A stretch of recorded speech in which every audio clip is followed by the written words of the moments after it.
Assalamualaikum warahmatullahi wabarakatuh. Semoga damai Allah meliputi hatimu pada saat kata-kata ini menyentuh pendengaranmu.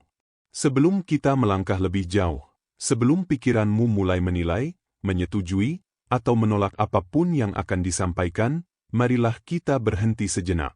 Tidak untuk memahami, tetapi untuk mengalami. Tidak untuk berpikir, tetapi untuk diam. Tarik napas perlahan. Bukan untuk mengatur apapun, hanya menyadari. Lalu hembuskan pelan-pelan. Biarkan bahumu turun. Biarkan rahangmu rileks. Biarkan pikiran, untuk pertama kalinya hari ini, tidak diberi tugas apapun. Jika suara di kepalamu masih ramai, tidak apa-apa. Jangan dilawan. Jangan diusir.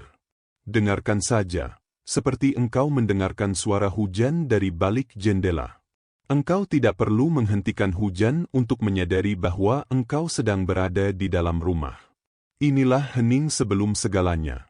Bukan hening yang kosong. Bukan hening yang mati. Tetapi hening yang hidup, hening yang menjadi pintu. Di dalam hening inilah, sebuah pertanyaan sangat tua akan muncul dengan sendirinya. Pertanyaan yang tidak lahir dari buku, tidak diajarkan oleh sekolah, dan tidak bisa dijawab oleh logika. Pertanyaan ini tidak meminta jawaban cepat. Ia hanya ingin disadari. Siapa aku, sebelum nama diberikan? Siapa aku, sebelum tubuh ini terbentuk? Siapa aku, sebelum aku disebut anak? Sebelum aku disebut dewasa? Sebelum aku disebut apapun? Jangan buru-buru menjawab. Jika jawaban muncul dalam bentuk kata, lepaskan dulu. Karena yang sedang dicari bukan konsep, melainkan rasa kehadiran. Sekarang, perhatikan napasmu. Napas masuk, napas keluar. Apakah engkau yang menciptakan napas itu? Ataukah napas itu terjadi, dan engkau menyadarinya? Perhatikan pikiranmu. Satu pikiran muncul, lalu pergi. Pikiran lain datang, membawa kenangan, rencana, atau kekhawatiran. Pertanyaannya sederhana, tetapi mengguncang. Siapa yang menyadari pikiran itu datang dan pergi? Jika engkau berkata, aku, maka siapakah aku itu?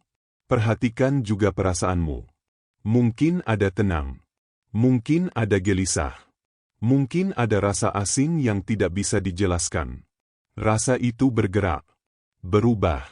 Tetapi ada sesuatu yang tetap hadir, yang menyaksikan semua perubahan itu tanpa ikut berubah. Disinilah pintu kesadaran mulai terbuka. Perlahan, engkau mulai menyadari satu hal yang selama ini tertutup oleh kebiasaan. Bahwa ada dirimu yang mengamati tubuh, bukan tubuh itu sendiri.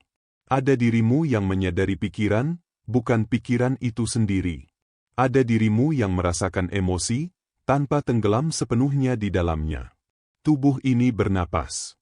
Tetapi siapa yang mengetahui bahwa tubuh ini bernapas? Tubuh ini duduk. Tetapi siapa yang menyadari duduknya tubuh ini? Disinilah penegasan awal itu mulai terasa, bukan sebagai ide, tetapi sebagai getaran halus di dalam batin. Kamu bukan tubuh ini. Tubuh adalah sesuatu yang bisa kamu lihat, kamu rasakan, kamu perhatikan. Dan apapun yang bisa diperhatikan, tidak mungkin adalah sang pemerhati itu sendiri. Tubuh berubah. Ia menua. Ia lelah. Ia suatu hari akan terbaring diam. Tetapi kesadaran yang sedang menyadari tubuh ini, tidak menunjukkan tanda-tanda menua. Kesadaran ini tidak punya usia. Tidak punya bentuk. Tidak punya nama. Ia hanya hadir. Inilah sebabnya mengapa hening sangat penting.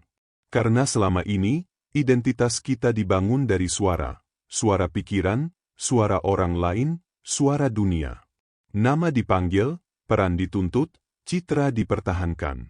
Tanpa sadar, kita mengira semua itu adalah aku. Padahal, sebelum semua suara itu ada, engkau sudah ada. Hening adalah cara paling jujur untuk kembali ke titik itu. Bukan dengan melawan dunia, tetapi dengan tidak melekat padanya.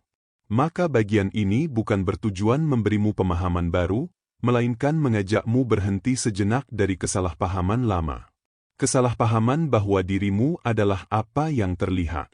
Kesalahpahaman bahwa keberadaanmu ditentukan oleh tubuh, status, dan cerita hidup. Belum sejauh itu. Di gerbang kesadaran ini, cukup satu hal yang engkau bawa. Kesediaan untuk diam dan menyaksikan. Karena hanya dari hening inilah perjalanan sejati dimulai. Dan hanya mereka yang berani memasuki sunyi, yang akan menemukan bahwa selama ini mereka mencari di luar, sesuatu yang tidak pernah pergi dari dalam. Diamlah sejenak. Rasakan yang sedang menyadari rasa itu. Di sanalah, pintu pertama telah terbuka. Setelah engkau memasuki gerbang hening, kini kita melangkah satu tingkat lebih dalam. Bukan untuk menambah pengetahuan, melainkan untuk meluruhkan kesalahan lama, kesalahan yang paling umum, paling diwariskan, dan paling jarang dipertanyakan, keyakinan bahwa aku adalah tubuh ini. Lihatlah tubuhmu sejenak. Tangan yang bergerak. Dada yang naik dan turun. Kulit yang menyentuh udara. Tubuh ini nyata, ya. Ia terasa. Ia berfungsi. Tetapi apakah kenyataan berarti keabadian?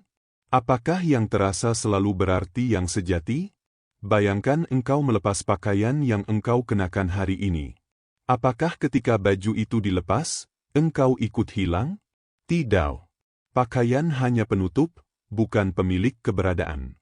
Maka perhatikan dengan jujur, tubuh pun seperti itu. Ia adalah pakaian paling intim yang pernah engkau kenakan, dipakai sejak lahir, dilepas saat kematian. Tubuh ini menua. Tubuh ini berubah.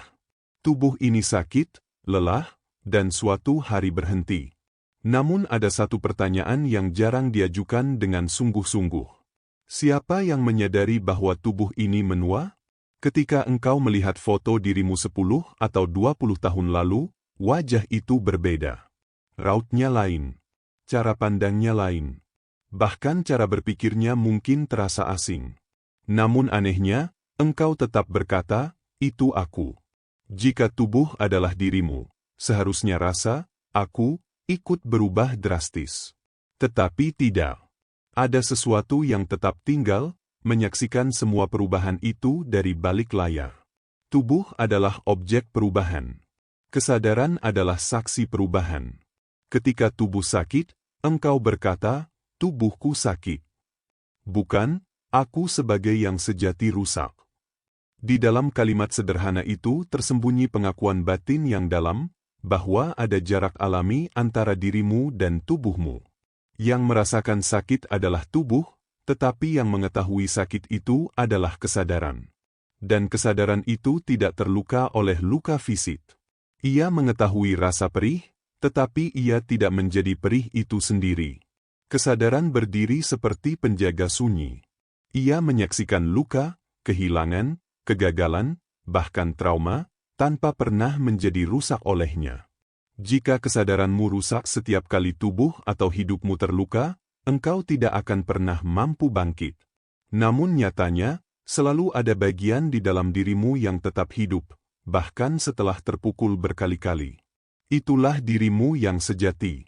Dan puncak pengenalan ini sering hadir dalam satu gerakan yang sangat sederhana, tetapi syarat makna, sujud. Ketika dahi menyentuh bumi, tubuh berada di posisi paling rendah. Otot menekup. Tulang tunduk. Tetapi apakah yang benar-benar bersujud adalah daging? Tidak. Tubuh hanya mengikuti. Yang benar-benar tunduk adalah hati. Dalam sujud, engkau tidak sedang bernegosiasi dengan tanah. Engkau sedang mengakui sesuatu yang dalam, bahwa tubuh hanyalah alat, dan kesadaranlah yang kembali ke asalnya. Ada rasa pulang yang tidak bisa dijelaskan oleh anatomi. Ada ketenangan yang tidak berasal dari saraf. Sujud membongkar ilusi terbesar manusia modern, bahwa kita adalah mesin biologis yang hidup karena reaksi kimia. Tidak. Di balik semua itu, ada kehadiran batin yang tidak bisa ditimbang, tidak bisa dipindai, dan tidak bisa disimpan dalam laboratorium manapun. Kesadaran ini tidak bisa difoto, tidak bisa diberi gelar, tidak bisa dipamerkan. Tetapi tanpanya, tubuh hanyalah benda tak bernyawa. Ketika ruh meninggalkan tubuh, Semua organ masih ada. Mata masih utuh. Tangan masih lengkap. Namun tidak ada lagi yang berkata, "Ini tanganku." Karena pemiliknya telah pergi. Maka jelaslah bahwa yang selama ini menyebut tubuh sebagai "aku" bukanlah tubuh itu sendiri. Yang abadi bukan daging. Yang abadi adalah kesadaran yang menyaksikan daging. Maka jangan tertipu oleh cermin. Jangan menyamakan pantulan dengan yang memantul. Jangan mengira bahwa nilai dirimu naik turun seiring kondisi fisik, usia, atau penampilan. Semua itu adalah properti sementara. Yang hakiki tidak pernah tersentuh olehnya. Ketika engkau mulai menyadari ini, hidup perlahan berubah nada. Ketakutan akan penuaan mereda. Kecemasan akan kerusakan tubuh melunak. Bukan karena tubuh menjadi tidak penting, tetapi karena ia kembali ke tempatnya, sebagai alat, bukan identitas. Rawat tubuhmu, ya. Jaga amanahnya. Tetapi jangan menjadikannya Tuhan kecil yang menentukan harga dirimu. Karena engkau bukan tubuh ini. Engkau adalah saksi yang menyaksikan tubuh ini. Dan perjalanan masih jauh. Kesadaranmu baru saja belajar berdiri. Setelah engkau mulai menyadari bahwa dirimu bukan tubuh ini, kini muncul satu lapisan yang lebih halus namun jauh lebih mengikat, pikiran. Banyak orang telah berhasil menundukkan tubuhnya, tetapi masih menjadi tawanan dialog batin yang tidak pernah diam. Mereka terlihat tenang di luar, tetapi ribut di dalam. Mereka hadir secara fisik, tetapi terseret jauh oleh cerita-cerita di kepala. Disinilah kebebasan sejati sering tertunda. Perhatikan pikiranmu sekarang. Ia tidak pernah benar-benar berhenti. Ia meloncat dari satu topik ke topik lain. Mengomentari masa lalu, merancang masa depan, menghakimi keadaan, dan menilai dirimu sendiri. Namun tanyakan dengan jujur. Apakah engkau menciptakan pikiran itu, atau engkau hanya menyadarinya?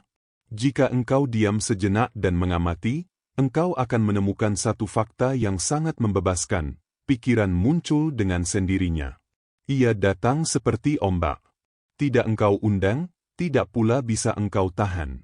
Dan apapun yang datang dan pergi, tidak mungkin adalah dirimu yang sejati. Pikiran bukanlah aku. Pikiran adalah sesuatu yang terjadi. Ruhmu adalah yang menyaksikan terjadinya pikiran itu. Para arif menggambarkannya dengan perumpamaan yang sederhana namun dalam. Ruh adalah langit, pikiran adalah awan. Awan dapat gelap, tebal, dan menutupi cahaya. Awan dapat berubah bentuk, bergerak, bahkan menurunkan hujan. Tetapi langit tidak pernah menjadi awan. Ia tetap luas, tenang, dan tidak tersentuh oleh badai yang lewat. Begitu pula dirimu. Ketika pikiran gelisah, itu bukan berarti engkau gelisah. Ketika pikiran marah, itu bukan berarti ruhmu rusak. Yang terguncang adalah awan, bukan langit. Masalahnya, manusia sering lupa bahwa dirinya adalah langit. Ia mengira dirinya adalah awan. Maka setiap perubahan pikiran terasa seperti ancaman identitas. Setiap kegagalan mental terasa seperti kehancuran diri. Setiap ketakutan terasa final. Padahal, ruhmu tetap jernih. Inilah sebabnya dalam ibadah, khususnya salat, terdapat momen-momen yang sangat penting. Ketika engkau mengangkat tangan dan bertakbir, Allahu Akbar, sesungguhnya engkau sedang melakukan satu gerakan batin yang besar, melepaskan dunia pikiran. Engkau tidak sedang mengabarkan kebesaran Allah kepadanya, tetapi mengingatkan dirimu sendiri bahwa apapun yang memenuhi kepalamu, tidak lebih besar dari Allah. Takbir adalah pemutus. Ketika bacaan salat mengalir perlahan, pikiran yang biasanya berisik mulai kehilangan panggung. Ia masih mungkin muncul, tetapi tidak lagi menjadi penguasa. Lalu, di sela-sela itu, muncul sebuah ruang yang sunyi, ruang tanpa komentar, tanpa analisis. Ruang yang hanya hadir. Di sanalah ruh bernapas. Keheningan ini bukan ketiadaan pikiran, melainkan ketiadaan kekuasaan pikiran. Pikiran masih ada, tetapi engkau tidak lagi diperintah olehnya. Ia kembali ke tempatnya sebagai alat, bukan tuan. Namun jangan keliru. Ini bukan proses tanpa perlawanan. Di dalam diri setiap manusia terjadi perang sunyi yang tidak disaksikan oleh siapapun selain dirinya dan Allah. Pikiran akan berusaha mempertahankan tahtanya. Ia akan mengingatkanmu pada kegagalan, luka lama, rasa takut, dan kebutuhan untuk mengendalikan segalanya. Ruh, di sisi lain, tidak berteriak. Ia tidak berdebat. Ia hanya menghadirkan ketenangan. Ketika pikiran berkata, bagaimana jika semua ini gagal? Ruh berbisik, Allah memegang hasil. Ketika pikiran menuntut jawaban duniawi, ruh mengajarkan percaya. Ketika pikiran marah dan ingin membalas, ruh memanggil sabar. Perang ini tidak dimenangkan dengan argumen, tetapi dengan kesadaran. Saat engkau mulai menyadari pikiran sebagai objek pengamatan, bukan identitas, engkau sedang keluar dari penjara tanpa harus merobohkan dindingnya. Engkau tidak perlu menghentikan pikiran. Cukup jangan mengikutinya. Inilah makna kebebasan batin. Ketenangan bukan berarti pikiran tidak muncul. Ketenangan berarti engkau tidak lagi tenggelam di dalamnya. Seperti seseorang yang duduk di tepi sungai, menyaksikan arus lewat. Ia melihat kayu, daun, bahkan bangkai hanyut. Tetapi ia tidak melompat ke dalam hanya karena sesuatu lewat. Ia tahu, sungai bukan dirinya. Begitu pula pikiran. Ketika engkau hidup dari ruang ini, hidup menjadi lebih ringan.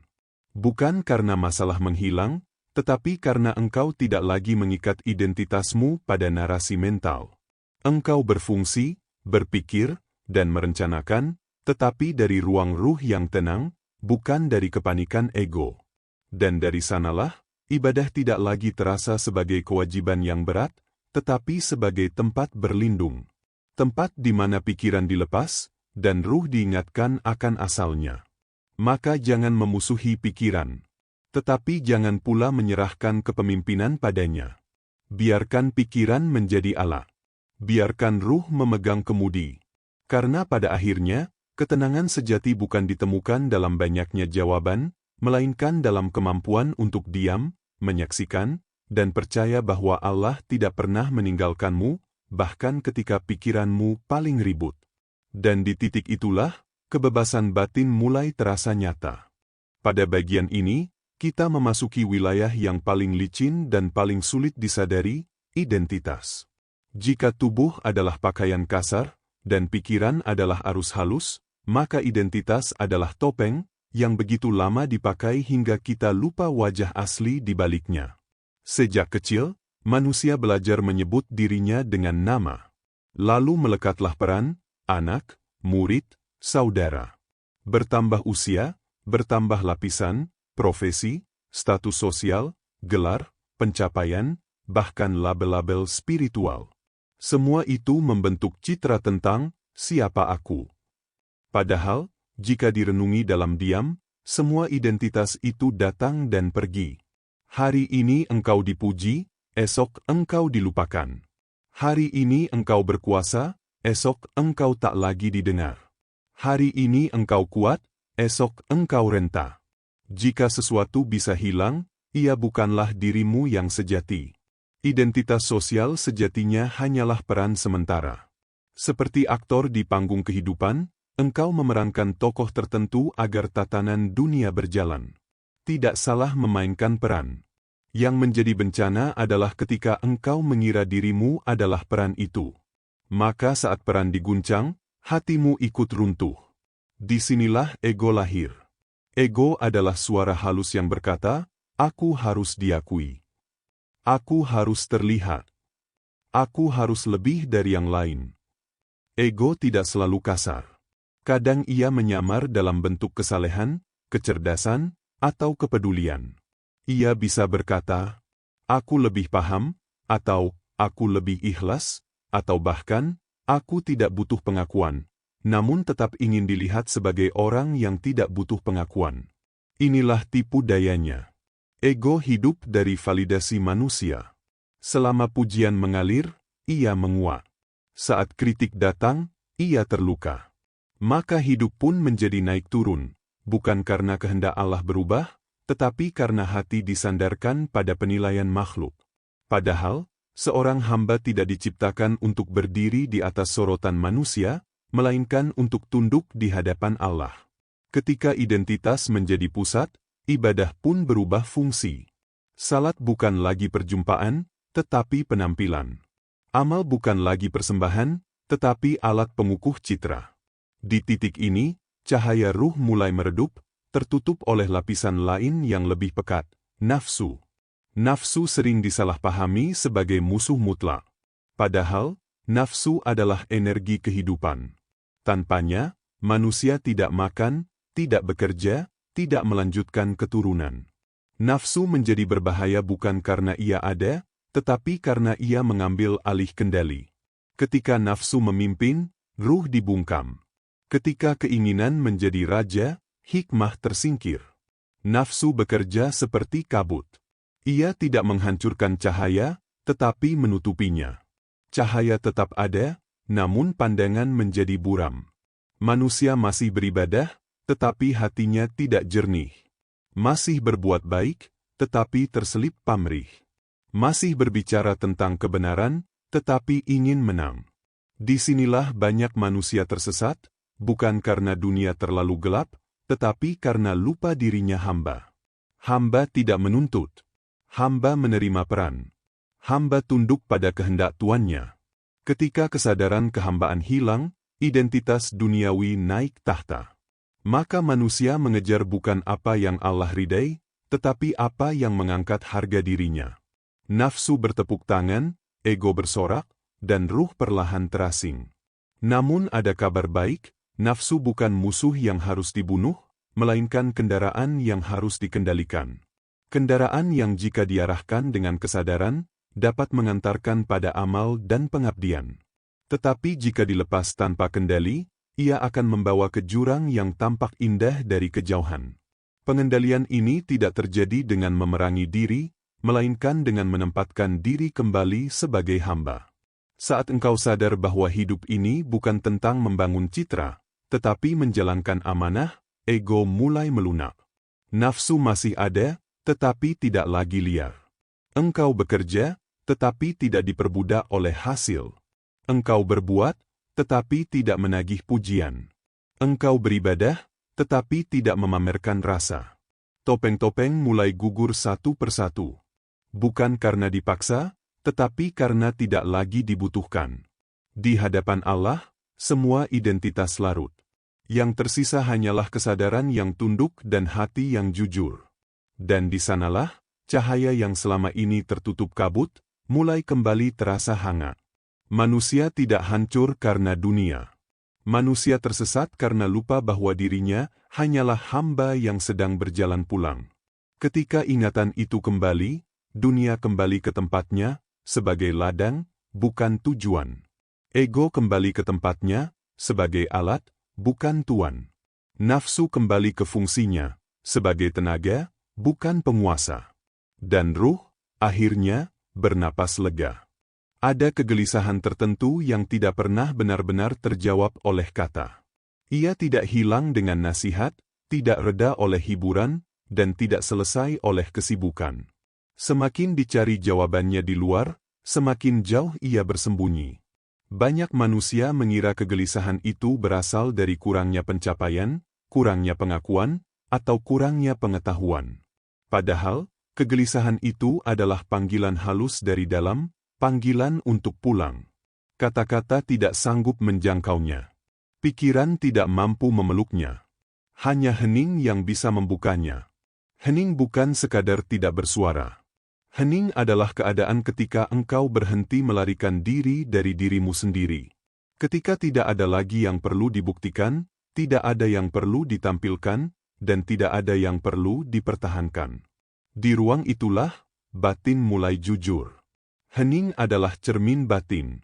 Di hadapannya, engkau tidak bisa berdalih. Tidak bisa bersembunyi di balik identitas. Tidak bisa menyalahkan keadaan. Banyak orang takut hening karena di sanalah luka-luka lama muncul ke permukaan. Rasa bersalah, penyesalan, kesedihan, dan kekosongan yang selama ini ditutup oleh kesibukan, mulai terasa jelas. Maka manusia menciptakan keramaian, suara, layar, aktivitas, agar tidak mendengar bisikan dari dalam. Padahal, apa yang muncul dalam hening bukan untuk menghukummu, tetapi untuk disembuhkan. Disinilah ibadah menemukan maknanya yang sejati. Ibadah bukan sekadar rangkaian gerak dan bacaan yang diulang setiap hari. Jika ibadah hanya menjadi rutinitas, ia mudah dijalani tetapi sulit mengubah. Namun ketika ibadah dipahami sebagai jalan pulang, setiap geraknya menjadi undangan kembali ke dalam. Solat, misalnya, bukan sekadar kewajiban waktu. Ia adalah jeda ilahi, titik hening yang disisipkan Allah di tengah hiruk-pikuk dunia. Ketika engkau berdiri menghadapnya, engkau sedang diminta meninggalkan sejenak semua peran dan kembali sebagai hamba. Takbir membuka pintu. Rukuk meruntuhkan kesombongan. Sujud mengembalikanmu ke asal, tanah dan tunduk. Jika engkau benar-benar hadir, salat bukan lagi tentang bacaan yang sempurna, tetapi tentang kejujuran kehadiran. Pikiran boleh saja mengembara, tetapi setiap kali engkau menyadarinya dan kembali, itu sudah merupakan ibadah yang hidup. Begitu pula zikir. Ia bukan mantra untuk memaksa ketenangan, melainkan penyelarasan batin. Nama Allah diulang bukan agar Allah mendengarmu, tetapi agar engkau kembali mendengar Allah, melalui keheningan yang tercipta di sela-sela penyebutannya. Sunyi yang lahir dari ibadah bukan sunyi yang kosong, melainkan sunyi yang penuh. Penuh kesadaran, penuh penerimaan, penuh pengakuan akan keterbatasan diri. Sunyi semacam ini adalah rahim kejujuran jiwa. Di sanalah engkau tidak perlu berpura-pura kuat, tidak perlu tampil saleh, dan tidak perlu merasa pantas. Engkau cukup hadir sebagai dirimu apa adanya. Allah tidak menuntut kesempurnaan penampilan batin. Allah menghendaki kejujuran kehambaan. Ketika ibadah dijalani dari ruang sunyi ini, sesuatu yang halus terjadi. Kegelisahan yang dulu terasa menekan, mulai melunak. Bukan karena semua masalah selesai, tetapi karena engkau tidak lagi melawan kenyataan. Engkau belajar berserah tanpa menyerah. Keramaian ego, yang selalu ingin mengatur, menilai, dan memastikan, perlahan mereda. Dan dalam peredaan itu, muncul rasa dekat yang tidak bisa dijelaskan. Bukan dalam bentuk suara, bukan dalam gambaran, tetapi dalam ketentraman yang tidak bergantung pada apapun. Inilah tanda bahwa ruh mulai menemukan rumahnya. Allah tidak ditemukan dalam kebisingan ambisi, tidak pula dalam adu argumen batin. Allah dijumpai dalam sunyi yang jujur, ketika engkau berhenti mencari dan mulai hadir. Maka jangan takut pada hening. Jangan menghindari sunyi. Di sanalah ibadah berubah dari kewajiban menjadi perjumpaan, dari rutinitas menjadi pengakuan cinta, dari gerak lahir menjadi pulang batin. Dan ketika engkau mulai berani diam bersama Allah, engkau akan menyadari yang selama ini engkau cari di luar, sejak awal telah menunggumu di dalam. Manusia hidup seolah-olah dikejar waktu. Kalender berganti, usia bertambah, tubuh menua. Rambut memutih, tenaga berkurang, ingatan melemah. Dari kecil kita diajari menghitung umur, merayakan ulang tahun, dan menandai perjalanan hidup dengan angka. Namun jarang sekali kita diajak bertanya, siapakah yang sebenarnya sedang menua? Jika engkau memperhatikan dengan jujur, tubuh memang berubah. Pikiran pun mengalami pergeseran. Tetapi ada sesuatu dalam dirimu yang terasa sama, sebuah rasa, aku, yang tetap hadir sejak engkau kecil hingga sekarang. Rasa hadir yang menyaksikan perubahan, tetapi tidak ikut menua bersamanya. Waktu hanya menyentuh yang terlihat. Ia tidak menjamah yang menyaksikan. Ruh tidak hidup di dalam waktu sebagaimana tubuh hidup di dalamnya. Ruh melintasi waktu. Ia menyaksikan masa kecil yang polos, masa dewasa yang penuh ambisi, hingga masa ketika kesadaran mulai bertanya lebih dalam. Inilah siklus batin manusia, polos. Ego, sadar. Pada fase polos, anak hidup tanpa beban identitas. Ia tertawa, menangis, dan hadir penuh dalam momen. Belum ada topeng, belum ada tuntutan citra. Lalu datang fase ego, Fase di mana manusia belajar tentang aku dalam bentuk duniawi, ingin diakui, ingin berhasil, ingin dianggap penting. Disinilah luka-luka batin terbentuk, karena ego selalu rapuh dan mudah terluka. Namun tidak semua manusia sampai pada fase ketiga, sadar. Fase sadar muncul ketika seseorang mulai mempertanyakan makna hidup, bukan sekadar menjalankannya. Ketika pencapaian tidak lagi memuaskan, dan kegagalan tidak lagi sepenuhnya menghancurkan. Di fase ini, ruh mulai mengetuk, ini bukan rumahmu yang sejati. Waktu sering menjadi pemicu kesadaran ini. Melihat orang tua menua, sahabat pergi, atau tubuh sendiri melemah, manusia mulai sadar bahwa tidak ada yang bisa ditahan. Dari sinilah kematian mulai terasa dekat, bukan sebagai peristiwa kelam, tetapi sebagai pengingat jujur. Kematian, sejatinya, bukan akhir kehidupan, melainkan akhir dari kesalahpahaman besar. Ia membuka mata bahwa selama ini manusia keliru mengira dirinya adalah tubuh, jabatan, atau cerita hidupnya. Saat kematian datang, semua itu ditinggalkan. Yang tersisa hanyalah kesadaran yang kembali kepada asalnya. Namun orang bijak tidak menunggu kematian fisik untuk terjaga. Dalam tradisi batin, dikenal konsep mati sebelum mati, bukan mematikan tubuh, melainkan meruntuhkan ego. Ego yang merasa memiliki, menguasai, dan menentukan segalanya. Ego yang takut kehilangan karena mengira dunia adalah miliknya. Ketika ego runtuh, ketakutan pada kematian pun melemah. Karena yang takut mati adalah identitas palsu, bukan ruh sejati. Ruh tidak lahir, tidak menua, dan tidak mati. Ia hanya berpindah keadaan.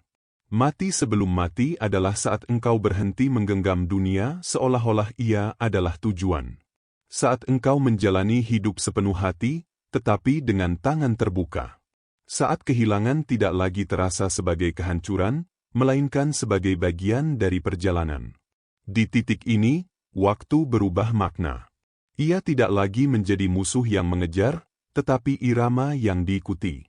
Engkau tetap merencanakan, bekerja, dan berusaha, tetapi tidak lagi dikuasai kecemasan akan masa depan. Engkau hidup di masa kini dengan kesadaran bahwa setiap detik adalah titipan. Kesadaran melampaui usia membuat seseorang tampak muda dari dalam, meski tubuh menua. Ada ketenangan, kebijaksanaan, dan penerimaan yang tidak bergantung pada kekuatan fisik. Ia tidak tergesa, tidak panik, dan tidak putus asa. Karena ia tahu, yang hakiki dalam dirinya tidak terancam oleh waktu. Engkau bukan makhluk waktu. Engkau adalah roh yang melintasinya. Waktu hanyalah lorong, bukan penjara. Kematian hanyalah pintu, bukan kehancuran. Ketika pemahaman ini meresap, hidup menjadi lebih jujur. Engkau mencintai tanpa melekat berlebihan, berbuat tanpa pamrih yang berat, dan beribadah tanpa ketakutan yang kaku. Karena engkau tahu, pulang bukanlah kehilangan, melainkan kembali. Dan ketika saat itu tiba, engkau tidak pergi sebagai orang asing. Engkau pulang sebagai diri yang telah mengenal jalannya. Pada titik ini, perjalanan bukan lagi tentang menambah, melainkan melepaskan. Satu persatu identitas lama gugur, bukan karena dipaksa, tetapi karena tak lagi diperlukan. Nama, peran, citra, ambisi, semua pernah berguna sebagai pakaian di perjalanan. Namun pakaian tidak dibawa masuk ke rumah. Ia dilepas dengan tenang. Yang gugur bukanlah dirimu. Yang gugur hanyalah topeng. Ketika identitas runtuh, muncul sesuatu yang selalu ada namun jarang disadari, saksi. Ia tidak berubah oleh pujian atau hinaan. Ia tidak menua oleh waktu. Ia tidak goyah oleh datang dan pergi. Ia hadir sejak awal, menyaksikan tubuh tumbuh, pikiran berisik, dan ego berjuang, tanpa pernah menjadi semua itu. Saksi inilah dirimu yang sejati. Di hadapannya, ego kehilangan pusat gravitasi. Ego hidup dari perbandingan, pengakuan, dan cerita. Ketika tidak ada lagi yang dipertahankan, ego kehabisan tenaga. Ia tidak mati, ia kembali ke fungsi, menjadi alat, bukan penguasa. Ia berhenti berteriak karena tidak lagi didengarkan sebagai kebenaran mutlak. Di ruang ini, hidup terasa ringan. Bukan karena beban hilang, tetapi karena yang memikul telah berubah. Banyak orang mengira pulang berarti bergerak menuju sesuatu yang jauh. Padahal, pulang bukanlah perjalanan jarak. Pulang adalah penyadaran. Seperti seseorang yang lama mencari kacamata, lalu menyadari kacamata itu sejak awal bertengger di wajahnya. Tidak ada yang perlu dicapai. Hanya perlu disadari. Allah tidak pernah jauh. Yang menjauh adalah perhatianmu, tersedot oleh pikiran, tersilaukan oleh identitas, terseret oleh nafsu. Ketika perhatian kembali ke hening yang jujur, jarak runtuh. Bukan karena engkau mendekat, melainkan karena engkau berhenti menjauh. Disinilah makna sejati, kembali kepada Allah, bersemi. Bukan sebagai gerak fisik, bukan sebagai prestasi spiritual, melainkan sebagai ketundukan sadar. Engkau hadir apa adanya, tanpa tuntutan, tanpa topeng. Engkau tidak menawar, tidak menuntut tanda. Engkau hanya ada, dan itu cukup. Pulang tanpa jarak berarti hidup di dunia tanpa terpenjara olehnya. Engkau bekerja, mencinta, dan beramal, namun dari pusat yang tenang. Ketika berhasil, engkau bersyukur tanpa sombong. Ketika gagal, engkau belajar tanpa hancur. Ketika diuji, engkau sabar tanpa merasa ditinggalkan. Karena pusatmu tidak lagi rapuh. Di pusat itu, doa bukan lagi daftar permintaan, melainkan pengakuan ketergantungan. Ibadah bukan lagi kewajiban yang berat, melainkan perjumpaan yang menenteramkan. Sunyi bukan lagi kesepian, melainkan kehadiran. Dan pada akhirnya, semua kalimat ini mengerucut pada penegasan yang sederhana namun mengubah segalanya. Kamu bukan tubuh. Tubuhmu adalah kendaraan yang kau jaga dengan amanah. Kamu bukan pikiran. Pikiranmu adalah alat yang kau gunakan dengan bijak. Kamu adalah kesadaran, yang menyaksikan tubuh dan pikiran, yang tidak lahir oleh waktu dan tidak mati oleh perpisahan. Kesadaran yang berasal dari cahaya, dan kembali kepada cahaya. Inilah pulang yang sesungguhnya. Tanpa langkah. Tanpa jarak. Tanpa syarat. Ketika engkau hidup dari sini, dunia tetap berputar, masalah tetap ada, dan waktu tetap berjalan. Namun engkau tidak lagi terseret. Engkau berjalan bersama Allah, bukan untuk mengejarnya. Maka berhentilah sejenak. Diamlah. Sadari. Yang kau cari tidak berada di depanmu. Ia telah lama menunggumu di dalam. Wassalamualaikum warahmatullahi wabarakatuh.